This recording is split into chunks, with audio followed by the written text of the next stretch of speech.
इस कार्यक्रम के पुण्यार्चक हैं स्वर्गीय जय कुमार जी गोधा, स्वर्गीय शकुंतला देवी गोधा की पुण्य स्मृति में पुत्र वधू श्रीमान अनिल कुमार गोधा, श्रीमती विनीता देवी गोधा, पौत्र पौत्री सुरभि गोधा, इशिका गोधा, अनन्या गोधा, मनन गोधा एवं समस्त गोधा परिवार गुवाहाटी नलबाड़ी, MS भंडार, MS रोड, फैंसी बाजार, गुवाहाटी, असम।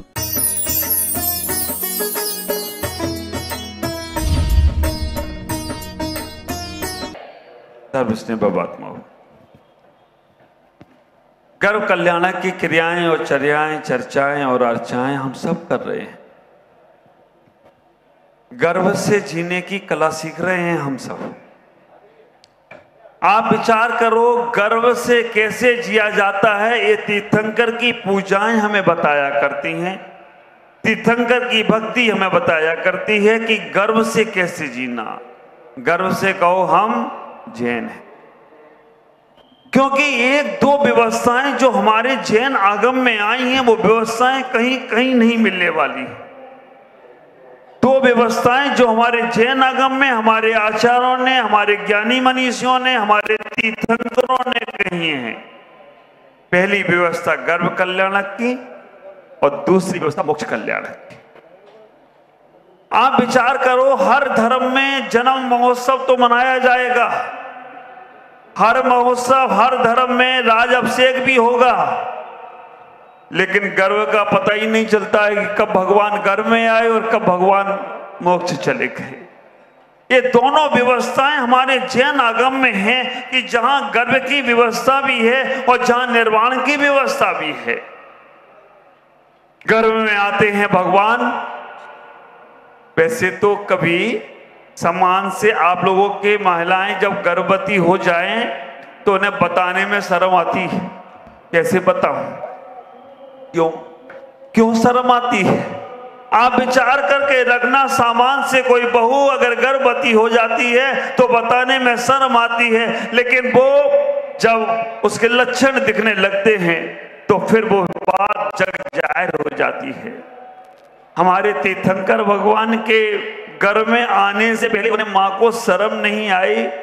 विचार करना, तीर्थंकर भगवान अपने मां के गर्भ में आ रहे हैं और 6 महीने पहले से उत्सव मनाना शुरू कर दिया। 6 महीने पहले से, क्योंकि वो जीव जो मां के गर्भ में आ रहा है वो अब दोबारा गर्भ में आएगा नहीं, इसलिए उसका उत्सव 6 महीने पहले से शुरू हो गया हो तो कोई आश्चर्य नहीं होगा।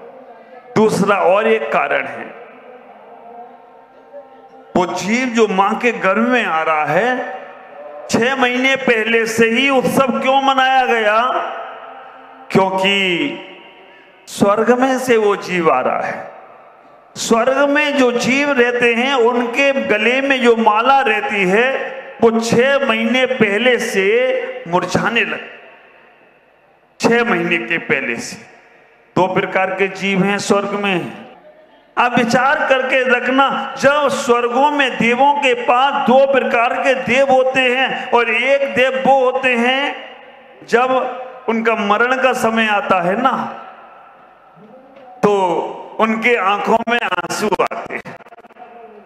एक वो देव होते हैं जब उनका मरण का समय आता है तो आंखों में आंसू आते हैं, रोने लगते हैं, उदास होने लगते हैं। किसी ने पूछा क्यों रो रहे हो, क्यों उदास हो, क्यों ऐसा तुम्हारे मन में भाव आ रहा है?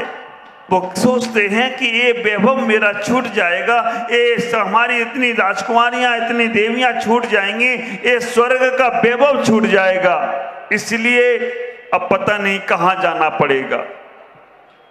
लेकिन सम्यक दृष्टि जब खुश होते हैं, सम्यक दृष्टि जो देव होते हैं वो खुश होते हैं। वो इस बात को लेकर खुश होते हैं कि अगर ये पर्याय छूटती है, कल छूटती है तो आज छूट जाए, क्योंकि अब मैं मनुष्य पर्याय को पाने वाला हूं। लेकिन विचार करना, 6 महीने पहले से देवों को पता चल जाता है कि अब ये भव्य जीव मां के गर्भ में जाने वाला है, तो 6 महीने पहले से रत्नों की वर्षा शुरू हो जाती है और 15 माह तक रत्नों की वर्षा होती है।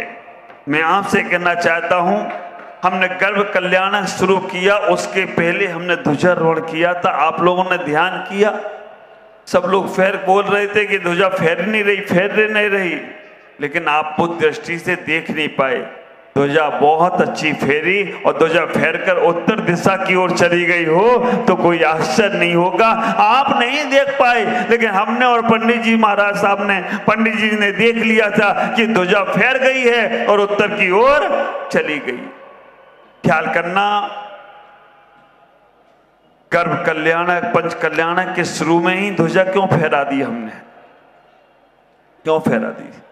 वैसे तो अक्सर ये होता है कि कभी युद्ध हो रहे हों, लड़ाई होती है, एक देश दूसरे देश पर आक्रमण करता है, अगर जीतता है तो बाद में ध्वजा फहराता है।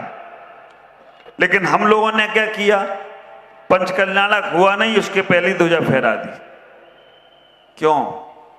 क्योंकि हमें विश्वास था हमारा पंच कल्याणक बहुत अच्छा होने वाला है, पंच कल्याणक में ऊंचाइयां ऊंचाइयां दिलने वाली हैं, इसीलिए हमने पहले से ध्वजा फहरा दी हो तो कोई।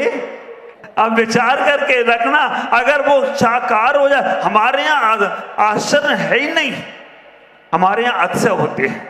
संसार में जो कुछ भी हो जाए वो आश्चर्य नहीं है, हमारे यहाँ अतिशय होते हैं।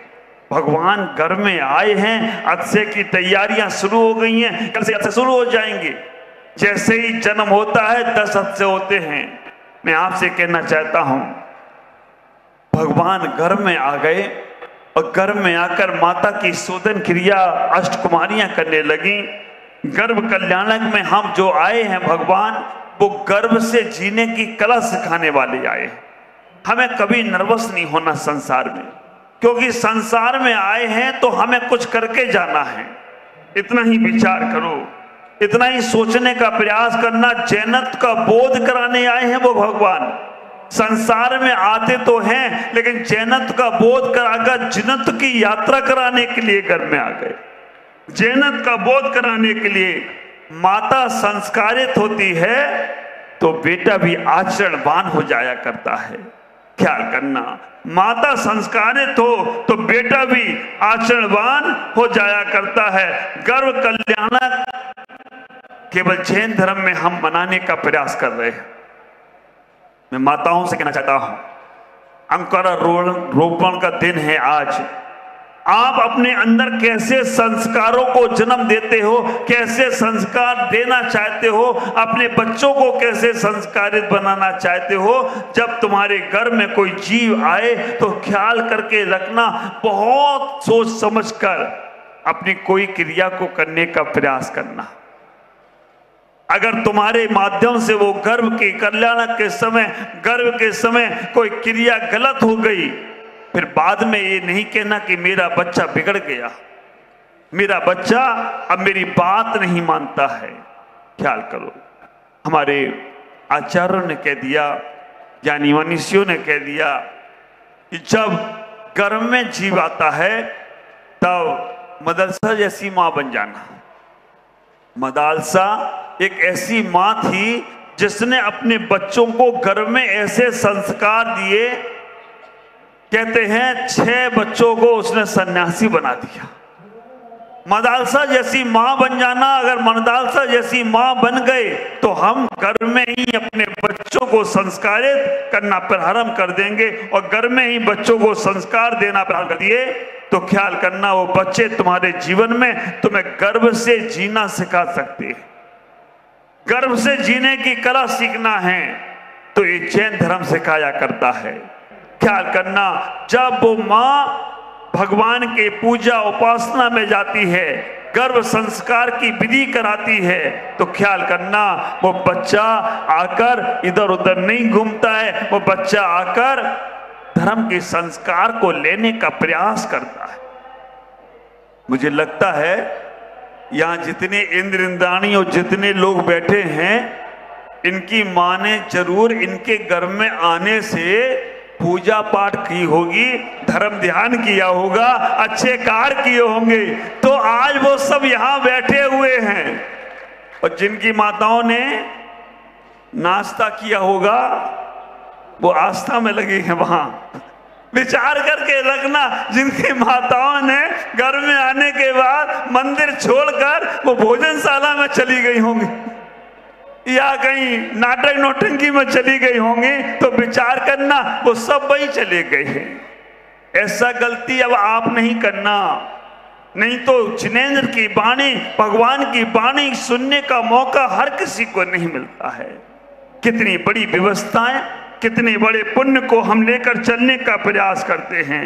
ख्याल करो, जब मां के घर में जीव आता है, जो माताएं श्रृंगार करती हैं, जो माताएं श्रृंगार करती हैं, उनके बच्चों के चेहरे पर, स्किन में फर्क पड़ने लगता है।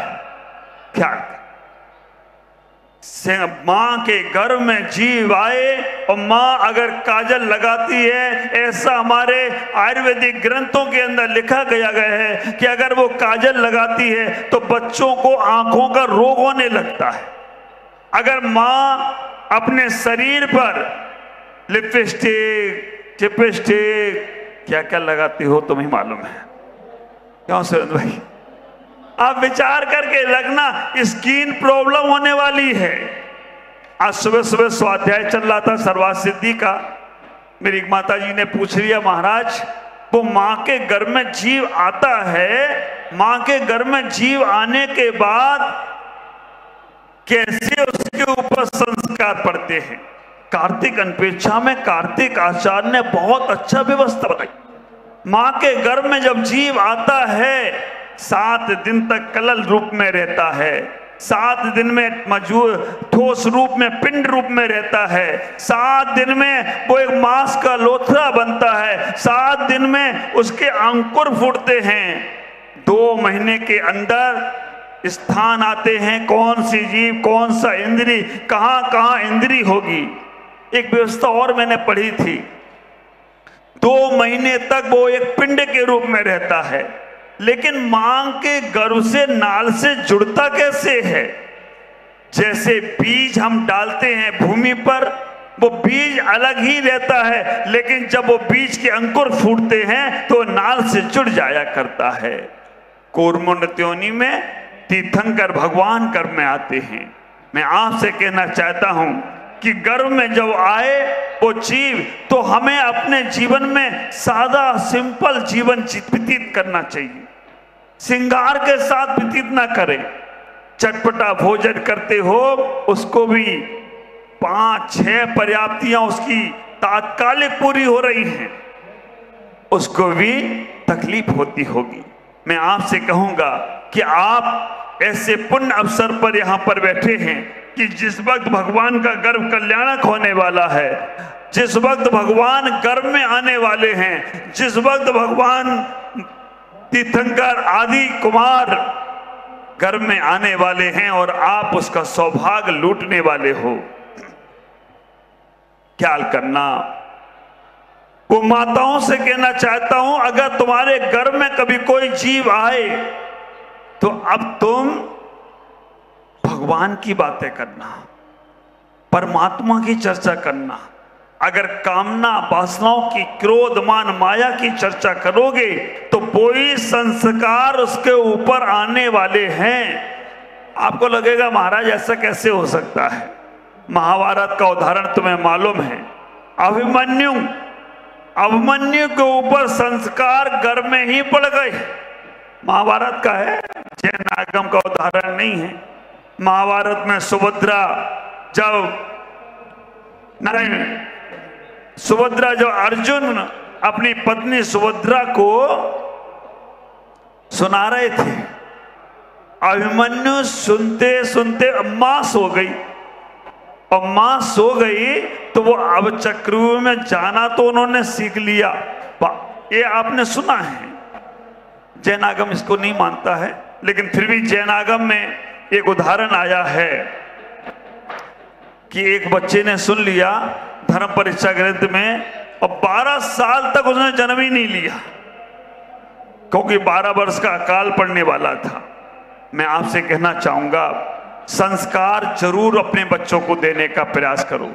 बच्चों को संस्कार देने के पहले मां को संस्कार देने का प्रयास करो। अगर मां संस्कारित होती है तो बच्चे अपने आप संस्कारित होते चले जाते हैं। कैसे संस्कारों को लेकर हमें अपने जीवन को जीने का प्रयास करना है, आत्मीयता से चर्चा करें, प्रेम से सबसे व्यवहार करें।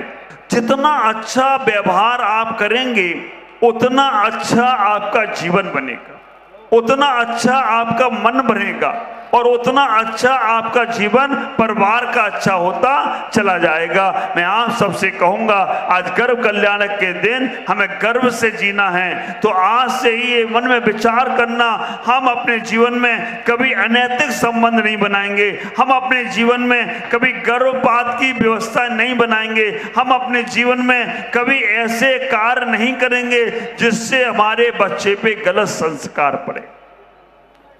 और मैंने कल कहा था ये बात, अगर तुम्हारे घर में आने के बाद कोई जीव आता है और घर में कहीं वातावरण गलत हो रहा है, अगर घर में आपस में कभी टकराव होने लगा है, घर में अगर कहीं कोई गलत दुर्घटना घट रही है, तो समझना वो जीव गलत ही आया हुआ है। इसलिए तुम्हारे जीवन में ऐसा हो रहा है। इतना ही विचार करना, इतना ही सोचने का प्रयास करना कि वो जीव घर में जो आया है उसको कैसे तुम्हें पालन करना है। आज संस्कार की बात है, मैं इतना ही कहूंगा, आज ज्यादा बातें ना करते हुए, क्योंकि आपको एक चीज से मुक्त कराना है। जिन लोगों ने ऐसे पाप कर लिए हैं वो लोग भी आज उस पाप से मुक्त होने का प्रयास करना, और जो लोग कभी भविष्य में ये पाप नहीं करना चाहते हैं, क्योंकि गर्भ कल्याणक वाला देश है हमारा, गर्भपात की वजह से देश हमारा गर्त में चला गया, पतन में चला गया, ये देश हमारा पाश्चात्य संस्कृति में चला गया। एक लोग तो हाथ उठाएंगे नहीं जिन्होंने करा चुके हैं ऐसे पाप, लेकिन जो नहीं करना चाहते हैं ऐसे पाप वो जरूर हाथ उठाएं। बोलेंगे हे भगवान, हाथ जोड़िएगा, बोले हे भगवान, आज हम गर्भ कल्याणक वाले दिन ये प्रभु से शक्ति मांगते हैं, संकल्प करते हैं कि हम कभी भी अपने जीवन में गर्भपात जैसी विकृति को नहीं लाने का प्रयास करेंगे। हम कभी भी, देखिएगा, दो प्रकार की व्यवस्थाएं हैं। एक व्यवस्था जो होती है, आगम में आचार्यों ने भी कहा है कि वो जीव अगर सही नहीं है तो वो उसका आप इतना ही विचार करके रखना, गर्भपात नहीं कराकर अपने जीवन को व्यवस्थित कराने का प्रयास करना। कभी डॉक्टर भी बोलते हैं या कभी और कोई बोलते हैं, हम इतना ही सोचना हमारा कोई कर्म ही है जो आया है जीव में। गर्भपात नहीं कराएंगे, गर्भपात की अनुमोदना नहीं करेंगे, और अगर हमसे ऐसा पाप हुआ है तो उस पाप से हम बचने का प्रयास यही करेंगे, किसी संत से प्रायश्चित लेकर उस पाप से धोने का प्रयास करेंगे, और कभी ऐसी अनुमोदना करने का प्रयास नहीं करेंगे। तभी तुम्हारा जीवन सार्थक होगा।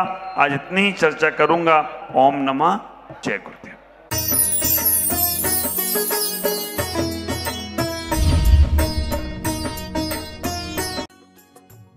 इस कार्यक्रम के पुण्यार्जक थे स्वर्गीय जय कुमार जी गोधा, स्वर्गीय शकुंतला देवी गोधा की पुण्य स्मृति में पुत्र पुत्रवधू श्रीमान अनिल कुमार गोधा, श्रीमती विनीता देवी गोधा, पौत्र पौत्री सुरभि गोधा, इशिका गोधा, अनन्या गोधा, मनन गोधा एवं समस्त गोधा परिवार, गुवाहाटी नलबाड़ी। MS भंडार, MS रोड, फैंसी बाजार, गुवाहाटी।